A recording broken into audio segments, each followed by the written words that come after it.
Osmani sultanları. Sultan 1. Mehmet. Osmani dövlətinin 5. padişahı. Hüküm sürgen devri 1413 yıldan 1421 yılgacha.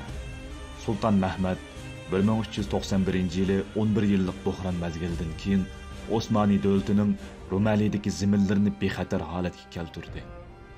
1416 yılı Venedik jang kemasi bilan Osmanilarning jang kemasi tunji qitim jang qildi. Bu urushda Osmanilar mag'lub bo'ldi. Sultan 1. Mehmet 1419 yılı Samsunni fath qildi. Çelebi Mehmet zamanidagi eng muhim vaqa bo'lsa, Simovna qozisining o'g'li Shayx Badruddin Mahmudning isyonidir. Çelebi Mehmet 1421 yılı bahorda Edirne'de shikar jarayonida palach bo'lib qoldi. Kesili qisqa vaqtda ig'irlashib, shu yili vafot topdi. Uning vasiyati bo'yicha 2. Murad Edirne'ga chaqirildi.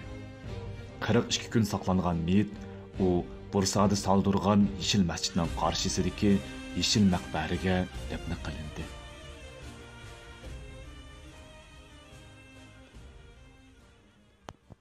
اذكر الصديق فخرا وابن عفان قلب أرسلان والفاتح عثمان وابنة شفين والغازي سليمان اسأل الرومان عنهم